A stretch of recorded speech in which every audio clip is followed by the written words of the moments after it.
Hola,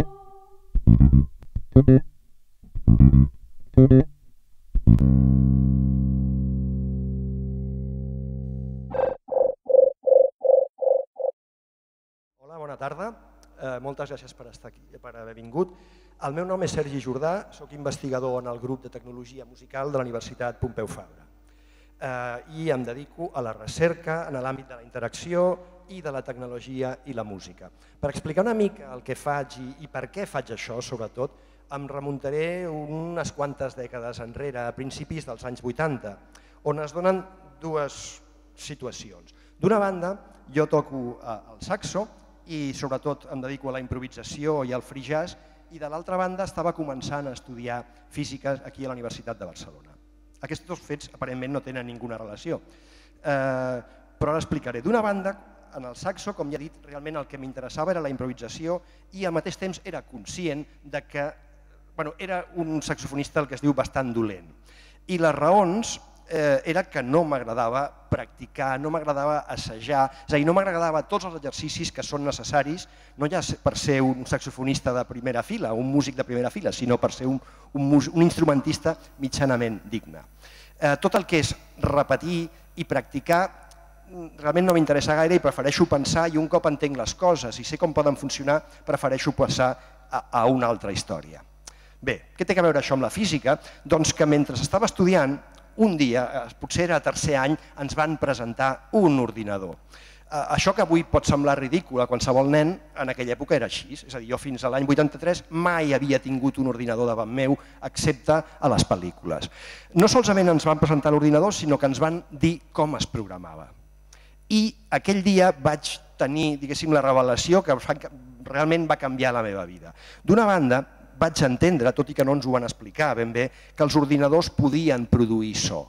I de l'altra, també vaig entendre que els ordinadors, contra el que la gent pensa, tot i que és cert que és difícil explicar-li les coses, el que es diu programar, un cop ho saps fer, quan a un ordinador li dius que faci una cosa, ho fa sense rechistar i sense equivocar-se. D'aquesta manera vaig pensar, tota la part repetitiva, sistemàtica, la que a mi em sembla avorrida de la música, si se l'explico a un ordinador i és capaç d'entendre-la i de fer-la, em pot deixar per mi la part de més diguéssim, del moment. Per tant, si això sembla estrany avui al segle XXI, doncs us puc garantir que l'any 83 encara sonava més. L'any 83 vaig decidir que em dedicaria a ser un improvisador amb ordinador. Vaig acabar la carrera, mai més vaig fer física, no em vaig dedicar a això, vaig entrar a programar caixers automàtics en una empresa pensant que realment el que necessitava era una mica de rodatge en programació, vaig estar programant caixers i per les nits em dedicava a estudiar el que es diu música per ordinador, computer music, que en aquell moment vaig trobar 3 o 4 llibres, no hi havia gaire cosa, per tant els vaig llegir diversos cops, em vaig comprar un primer ordinador i vaig començar a practicar i a fer coses i coses. Cap a l'any 92 havia fet un programa que escoltava els músics i que tocava amb ells. Ho vaig presentar en un congrés de freelance, vaig anar a Canadà, crec recordar. Després, durant els 90, em vaig dedicar a col·laborar amb artistes i a treballar com a informàtic i com a dissenyador d'interacció amb artistes d'aquí, com per exemple el Marcel·lí Antúnez, amb qui vam fer bastantes peces junts, per cert que va venir en una altra sessió, amb la Fura dels Baus, vaig estar treballant durant anys, fins que l'any 97-98 vaig veure que la Pompeu Fabra, és a dir, la Pompeu Fabra muntava un grup de recerca en aquest àmbit i vaig pensar que això era, que és el que tenia que tornar. Per tant, l'any 90 i pico vaig tornar a l'acadèmia, ja era una mica grandet, però m'hi vaig posar, vaig començar a donar classes una altra vegada, vaig fer un doctorat en informàtica musical. I des d'aleshores m'he dedicat d'una manera més sistemàtica a aquestes coses que són difícils, perquè no és senzill fer recerca en un àmbit que combina alguna cosa tan intangible com és la música, amb la interacció, que és un aspecte més d'humanitats, amb un aspecte més científic, la informàtica. Potser fruit del treball d'aquests darrers anys ha estat el Reactable, que és un projecte que vàrem començar junt amb uns estudiants meus de doctorat l'any 2003, en un moment que vam tenir l'oportunitat, per raons conjunturals a la universitat, de dedicar uns mesos a imaginar allò millor que podíem, és a dir, a inventar el millor instrument musical que podíem imaginar per fer música amb ordinador. És a dir, que arrel d'aquesta idea va sorgir el Rectable, que és una taula circular on es fa música col·locant objectes, és una mica difícil d'explicar, és més fàcil de veure-ho, i la veritat és que, diguéssim, el ressò que va tenir allò va ser insospitat. Vam penjar un primer vídeo a YouTube un dia, quan YouTube començava, la cosa va començar a anar pujant, estic parlant del 2006, al cap d'uns mesos teníem centenars de milers de visites, després en vam tenir milions. Una d'aquestes visites va ser la Björk, ens va trucar, diu, estic començant una gira, vull integrar un Rectable en el nostre grup. I a partir d'aquí, diguéssim, tot va ser una mica més ràpid i accelerat. Vam començar a fabricar taules per músics, la Björk un d'ells, per museus. De fet, volíem cobrir aquests dos aspectes, tant el dels professionals com el de la gent que comença. És a dir, volíem fer una eina que fos alhora intuïtiva i alhora apta per realment per professionals. I bé, l'any 2009 vam crear una empresa que es dedica a fabricar aquestes taules. Després vam començar a fer aplicacions per mòbil, utilitzant els mateixos principis. Òbviament no és el mateix, si després veiéssim un vídeo on es veu el Rectable, vull dir, una cosa és una taula amb objectes, l'altra és una cosa petita, però clar, mentre amb la taula potser arribes a 100 persones, a 1.000 persones, amb el mòbil hem arribat a centenars de milers de persones i veus com algunes de les teves idees es propaguen, com ajudes a fer música de maneres diferents a persones que potser no n'havien fet. I en suma, diguéssim, aquest segueix sent la meva il·lusió i és en el que dedico el dia a dia, vull dir, la recerca en aquests àmbits per intentar portar la creativitat a persones que potser pensen que d'altra manera no ho farien, sobretot en l'àmbit de la música. Moltes gràcies. Gràcies a tu. Sergi, ara pots venir per parlar una miqueta de la teva activitat, de com és que vius en aquesta època de la interactivitat com un instrument, com el Rectable, com és rebut i com creus que canvia la percepció de lo que és fer música? Bé, bueno, és cert que en els darrers anys la cosa, vull dir, el concepte del que és fer música potser ha canviat molt, però a veure, com em posaria en context?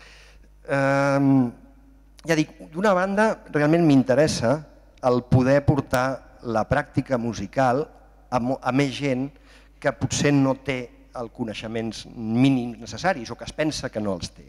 D'altra banda, aquesta idea no és nova, és a dir, d'alguna manera penso que el que està passant o el que estem intentant fer alguns és tornar a donar el sentit al concepte de música popular, el sentit que tenia fa 100 anys. És a dir, la gent es pensa, o molta gent pensa, que el món de la música ha estat com el coneixem en el segle XX, i el segle XX ha estat l'excepció, és a dir, els discos, la música enregistrada és una novetat. Hi ha milers d'anys de música sense enregistrament i milers d'anys on el concepte més de música popular fa referència no tant a la música que consumeix el poble, per tant, no tant a la música per al poble, com una cosa de màrqueting i de consum, sinó a la música feta des del poble. Jo crec, no sé si sóc massa ingenu, però d'alguna manera el que està passant ara amb la tecnologia, d'alguna manera jo crec que està pagant les deutes que tenia envers la creació, les deutes que van venir precisament per l'entrada de l'enregistrament, que elimina, després per l'entrada de l'enregistrament multipista, que fa que la música sigui cada cop més interactiva, perquè un músic no sent a l'altre. I diguéssim, jo crec que aquesta interacció o interactivitat en la música, la tecnologia l'havia anat traient durant el segle XX cada cop més, fins que havia deixat d'existir i que la música és en gran part, és a dir, el 99% del consum musical és una cosa de producte. També una part de democratització de la producció, del fet musical. És evident que sí, que les noves eines estan aportant això. A mi això em sembla un aspecte superinteressant. Tant en quant a les eines de producció com, evidentment, amb les eines de difusió. I fa que avui en dia qualsevol pugui disposar de les eines que disposen. És a dir, fa 15 anys hi havia una barrera immensa entre les eines del professional que més cobrava o més ric i les que algú podia tenir a casa seva. Avui en dia aquesta separació és molt petita. I amb la difusió també s'està trencant, s'està minimitzant això. Evidentment això també té contrapartides i una és que hi ha tanta creació i, com sempre, vull dir, el 90% de la creació acostuma a ser bastant dolenta. És a dir, ara és més difícil que mai trobar, identificar la qualitat. Però, en canvi, jo crec que és bastant positiu l'efecte democratitzador que té això en l'àmbit de la creació. També l'aspecte lúdic de fer música. Exacte, és a dir, pensar que l'objectiu 1, diria, de la música no és consumir-lo, és fer-lo. És fer-lo, és gaudir-lo. És gaudir d'ell, gaudir de la música, però també gaudir d'una forma en primera persona. I crec que això, independentment de que potser sigui, és a dir, si ens dona satisfacció el que la fa, jo crec que ja és un punt enorme. Hi ha un altre aspecte també que com músic penso sempre que és la qualitat i la possibilitat de la comunicació. No sé com, és ignorància meva perquè no tinc l'experiència electrònica, com em facilita o me limita la comunicació del sentiment un instrument electrònic? Bé, això ja és molt més complicat. És cert que d'alguna manera els instruments electrònics, jo crec que s'han d'entendre una mica, acostumen a ser de més alt nivell. Per alt nivell no vull dir ni millors ni pitjors, vull dir que s'assemblen més a una orquestra que a un violí. Què vol dir una orquestra? Vol dir que el director controla aquell conjunt de coses, però tampoc pot arribar a manegar els detalls de cada violinista, sinó que més o menys controla tendències i després cada violinista és responsable del seu propi so. Això és sovint el que passa amb música electrònica, és a dir, quan una persona que està tocant diverses pistes alhora no està donant els detalls del que sona a cada una d'aquestes pistes, sobretot perquè té un sol cervell i té dues mans, però en canvi sí que pot tenir una visió global i anar dient a cada pista o a cada una de les veus com faria un director. Això és per què? Doncs perquè la música amb ordinador aprofita d'alguna manera la intel·ligència que tenen els ordinadors, que és superior a la d'un violí. Ara no entrarem si els ordinadors... I la limitació també que et dona, perquè tu com violinista pots donar tot el... Sí, però aquí està el treball que ens interessa, que és, d'una banda, com tenir aquesta visió una mica de distància, de veure el teu instrument com una orquestra a qui pots dir coses i quan no els hi dius penses que segueixen fent la seva, però al mateix temps de poder tenir un canal més directe i íntim, realment íntim, i aquí l'exemple sí que seria el del violí, és a dir, de poder tenir comunicació íntima en cada instant amb l'element del teu instrument que vulguis, de l'ordinador que vulguis. I és aquesta intimitat la que et permet al mateix temps, és a dir, una visió més distanciada i al mateix temps una visió de detall i directe que permet, és a dir, si entenem per expressivitat el control dels detalls, que això també seria un tema molt complex, és a dir, què és l'expressivitat en música, depèn de cada estil, però si fos el control dels detalls, això avui en dia és possible amb ordinadors. El que és cert és que en canvi és bastant dolent de fer-ho amb unes tecles o un ratolí. I per això treballem amb interfícies diferents que permetin aquesta comunicació més fluida i més íntima amb l'ordinador. És com una extensió del cos. Exacte, és buscar això que és el que els instruments al final acaben sent. Una imitació de la veu. Tu ets cantant i aquí seria el paradigma absolut, però això es busca amb qualsevol altre instrument, ja sigui de vent, de corda, és a dir, es buscar aquesta expansió del cos. Doncs amb els ordinadors això també és un camí a buscar i és el camí que treballem nosaltres. És una bonita metàfora. Aquí em pregunta una persona que com has viscut l'èxit del Reactable, l'èxit internacional que ha tingut i la recepció. Bé, com l'he viscut, bé, però com que no l'esperava, tot el que ve de més, ben avingut. Vull dir, com que jo portava ja uns quants anys en aquest món, diguéssim, és un món que un sap el que fa i sap, normalment, estem parlant de fa 10-20 anys, a on arribaves era una cosa absolutament limitada. Hi havia unes quantes conferències, podia ser un expert dins d'aquest àmbit, però era molt difícil transcendir. Era un cercle molt elitista. I és cert que, per lo que hem dit d'internet, però altres coses, vull dir, per exemple, els mòbils, com ha fet tot entendre... La mobilitat. Realment hi ha canvis i avui en dia hi ha moltes aplicacions per fer música molt curioses amb mòbils. Jo aquí tinc la teva aplicació també, no sé com utilitzar-la. Per exemple, ara seria una mica difícil d'ensenyar aquí. Per ensenyar-la aquí, que quizà per la càmera. Sí, vull dir, això és molt semblant al que passa a la taula, però amb més petit i arrossegant els dits. Com dius, com vam viure l'èxit d'això? Com que no ens ho esperàvem, doncs bé. I també amb certa humilitat, perquè quan estàs en aquest món saps que les coses... Hi ha un gran factor de sort, de casualitat. Jo sé que les coses que faig n'hi ha que estan bé, n'hi ha que estan pitjor i n'hi ha que estan més bé. Aquesta és un bon treball, però això mai és garantia. I en quina direcció està el futur de la teva recerca? Doncs estem treballant amb sistemes més intel·ligents. Quan dic més intel·ligents, dic que el Reactable, com la majoria d'instruments d'ordinador, pot entendre moltes coses, però no sap res de música. És a dir, no té coneixements musicals. Com un violí. Com un violí. Però sap més coses, sap de matemàtiques, sap calcular, però no sap música, no sap escoltar. I d'alguna manera ara el que estem treballant és amb instruments que saben escoltar, i no sols que saben escoltar el que està passant i el que els estàs dient, sinó que han escoltat tota la història de la música, o almenys la història de la música que tu vols que hagin escoltat. Que tenen la memòria. Tenen memòria, el coneixement, i que al mateix temps, diguéssim, al següent nivell, és a dir, que poden entendre el que tu els suggereixes o el que et diuen i que poden dialogar amb tu d'una manera més humana. És a dir, realment és intentar apropar els instruments a que siguin professors, oients, amics que repeteixen, amics amb els que toques, és a dir, que siguin companys.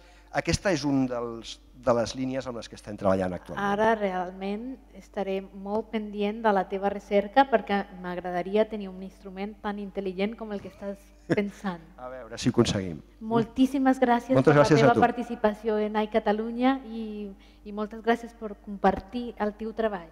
Gràcies a tu. Gràcies.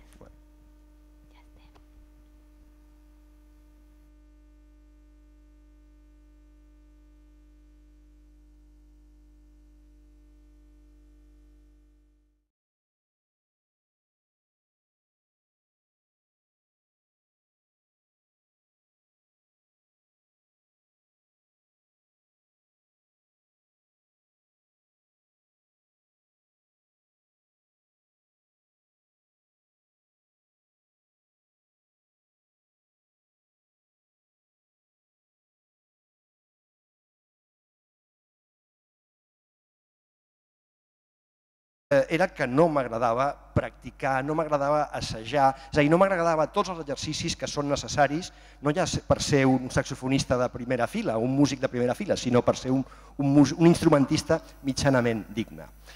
Tot el que és repetir i practicar realment no m'interessa gaire i prefereixo pensar, i un cop entenc les coses i sé com poden funcionar, prefereixo passar a una altra història. El saxo, i sobretot em dedico a la improvisació i al free jazz, i de l'altra banda estava començant a estudiar física aquí a la Universitat de Barcelona. Aquests dos fets aparentment no tenen ninguna relació, però l'explicaré. D'una banda, en el saxo, com ja he dit, realment el que m'interessava era la improvisació i al mateix temps era conscient que era un saxofonista el que es diu bastant dolent. I les raons... Bé, què té a veure això amb la física? Doncs que mentre estava estudiant, un dia, potser era tercer any, ens van presentar un ordinador. Això que avui pot semblar ridícul a qualsevol nen, en aquella època era així. És a dir, jo fins a l'any 83 mai havia tingut un ordinador davant meu, excepte a les pel·lícules. No solament ens van presentar l'ordinador, sinó que ens van dir com es programava. I aquell dia vaig tenir...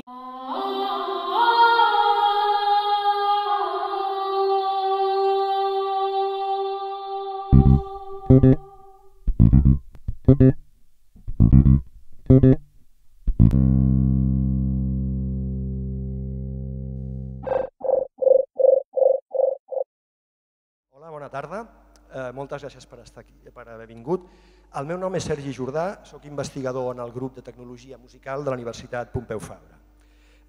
I em dedico a la recerca en l'àmbit de la interacció i de la tecnologia i la música. Per explicar una mica el que faig i per què faig això, sobretot, em remuntaré unes quantes dècades enrere, a principis dels anys 80, on es donen dues situacions. D'una banda, jo toco